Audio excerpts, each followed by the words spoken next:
Black mother mourning, black father mourning, black family cannot see the sun rise.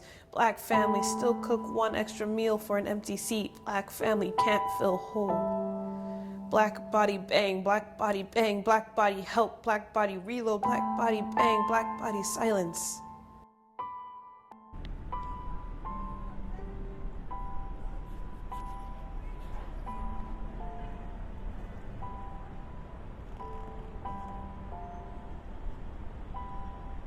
I lived on Wilson Ave from when I was born to probably about the age of 12.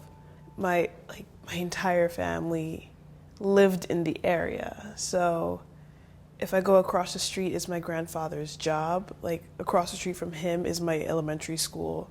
2 blocks down were my cousins. And my grandmother lived just around the corner from my grandfather's job. Everyone looked out for everyone. And I never really had to worry about where I was or who I was with and that kind of thing. Because, I mean, in a sense, Bushwick was family. So it's just like, you don't worry about it.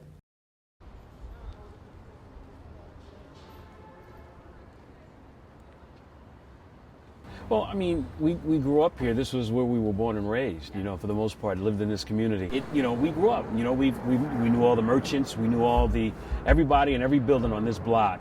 We grew up with, we synergized with and had cool relationships. We protected each other, we stood with each other.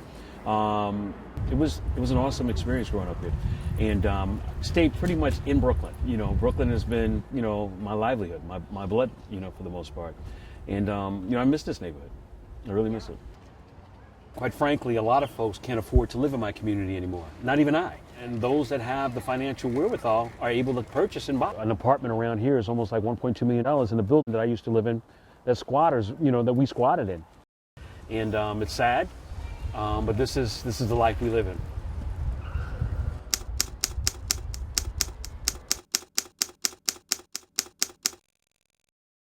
We eventually had to move because, I mean, we just couldn't afford the space anymore. So that's like my mother, she'll take us around houses or apartments and have us look at it along with her. But I remember she had mentioned that she was always given the runaround by realtors. So they would go to places that they knew weren't in her price range and kind of discourage her also from moving in particular areas. So that I remember several realtors kind of just yanking her along. It was a very frustrating process that we didn't get to move for a while after we actually started looking for another apartment. One of the houses had this big for rent sign. So she called and we're standing in front of the apartment and the guy's explaining, he's like, okay, we can schedule something, but I want to ask a few questions first. He's like, what's your race?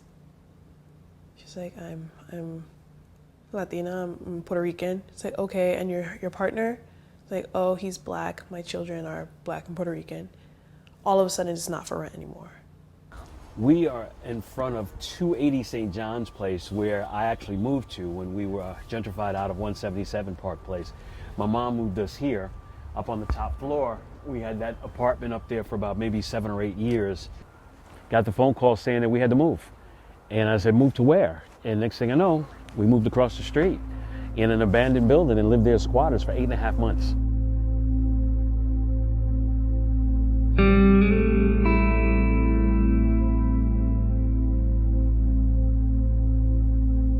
Like you're displacing us in the place that we've created a culture for.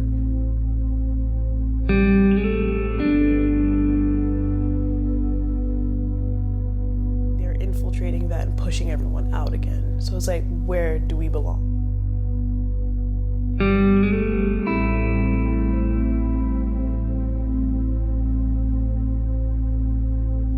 I see gentrification almost as the opposite trend of what happened in the 50s and 60s, where the white urbanites largely fled the cities to the suburbs to leave an underclass of urban poor inside the cities.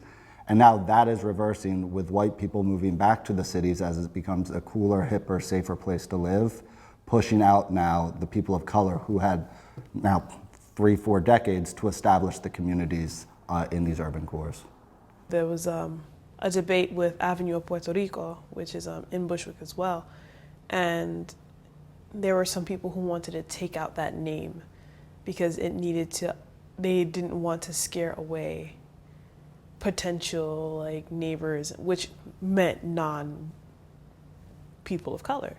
The entire urban experience that people go for is built by people of color. It's highly influenced by people of color. And that exotic nature of it is what brings the appeal to non-people of color.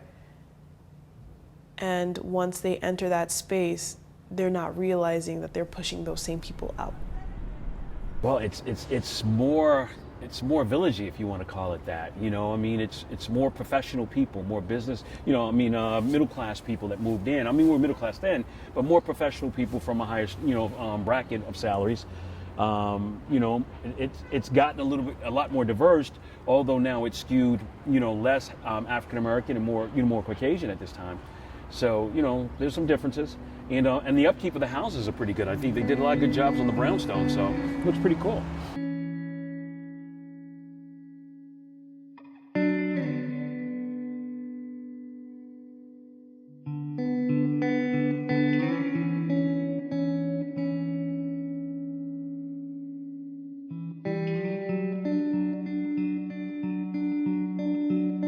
I think the diversity of New York City is threatened by gentrification. It wouldn't be the first city where that's true. That happened in DC, it happened in New Orleans. Absent some deliberate policy on the part of government, if it's just left to the free market, what you're gonna have is the rich people being able to afford to live in New York City and the poor people not being able to afford here. And unfortunately, the way in which income and wealth are distributed in this country, the rich are largely white and the lower classes are largely people of color. So left unchecked just to the forces of capitalism, New York will become a whiter city. When we found out that we had to move was when the landlord sold the building. And at that time, we saw gentrification at its finest. And they were going around buying the buildings. And we were trapped. It was either come up with the money to stay or you got to go. And that's what wound up happening. We had to leave. That building was bought by the same people that bought this company, this building from, and it was like they were following us to some degree. We felt that, but they were just purchasing up what was available. So, I mean, this community, for the most part, all the buildings here, we had friends that lived, the Gambles lived here, and young people that we knew and helped raise over here. And we used to jump across this thing and have fun all the time.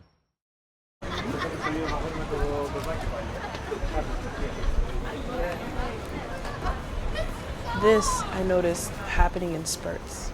So there were moments where, taking the L train home with my mother, seeing people get off later and later in the stops. So, there was always a large surge of just like white people getting off on First Avenue in Manhattan, and if not First Avenue, Bedford, which is just the midst of Williamsburg. This is Sammy's. He was very, very young. He's the oldest, but he was very young at the time and whatnot. So I was just, telling him how, you guys know the story. We lived in 295 and as squatters, and my mom, for all the hard work that she did in the public school. You guys were always supportive of her, and we appreciated that totally, man. Yeah. This was a good neighborhood. And, there's a lot of good people over here, A lot of good people, man. We'll always come back here to support, Always come back here to support. Matter of fact, you want something to drink? Yeah, I could probably use Give me an Orangina. We are in front of the last address I had in Prospect Heights after we moved out of the abandoned building. 349 St. John's Place. We used to live in apartment 3C on the 4th floor. Lived here. We got here in 1983 and lived here till about 2008. They had to buy us out. And my goal was to get as much money back from them for the pain that they gave my mom. Some folks are still here and they're still trying to get them out, but they can't. because it's rent stabilized. But once you move out, they can raise the rent up a certain dollar amount to that price point. I just seen a couple of people come out, actually. A few of them that used to live here, they're still here. You know, I know a couple of folks on the second floor. It's my good friend here. He's been in a fight for a long time with this landlord in this building, him and his kids. What's up, man? How's it going, dude? Good. Gentrification is not wanting to visit the place you grew up because there's nothing you can relate to anymore. Gentrification is seeing the store owners you loved lose their businesses. Gentrification is seeing efforts being made to satisfy the comforts of new neighbors and not the people who've settled there for years. Gentrification is annual block parties getting shut down because the music is too loud. Gentrification is not knowing whether to call someplace home because you'll never know when someone else will try to claim it. I don't think it's the young white people's intention to displace the people of color who have lived in neighborhoods for years. And I mean, in many respects, like, their intentions are noble. Like, we have a long history of self-segregation in this country, where white people want to live next to white people of color live next to people of color, and never the twain shall meet. Gentrification, I mean, for all its flaws, it does diversify neighborhoods, which should be applauded. We just need to figure out solutions to keep that diversity there. I think there needs to be more investment in providing adequate information for the natives of any particular area, especially areas that are predominantly people of color. And I mean, racism is so embedded in the institution of gentrification, so it's essential that gentrifiers understand exactly what their influence is within a community and not aim to kind of change the culture, but to become a part of it and understand what exactly they can do to support the people who are already living there instead of trying to change it around. Black body silence, white body insured by black lives, black body count every 28 hours, white body promised, white body privileged, black body bang, black body wants to stop counting, black body defect, black body can't take no more. Black body cry, black body fight, black body burn this city, black body live, black body rise, black body flourish, black body breathe, black body scream, because no one ever said you love too loudly. Colors, it don't matter who you are. Black, white, Puerto Rican, baby, you're a star. Colors, everybody should be equal. Colors are just colors, deep inside we all people. Colors, it don't matter who you are. Black, white, Puerto Rican, baby, you're a star. Colors, everybody should be equal. Colors are just colors, deep inside we all people.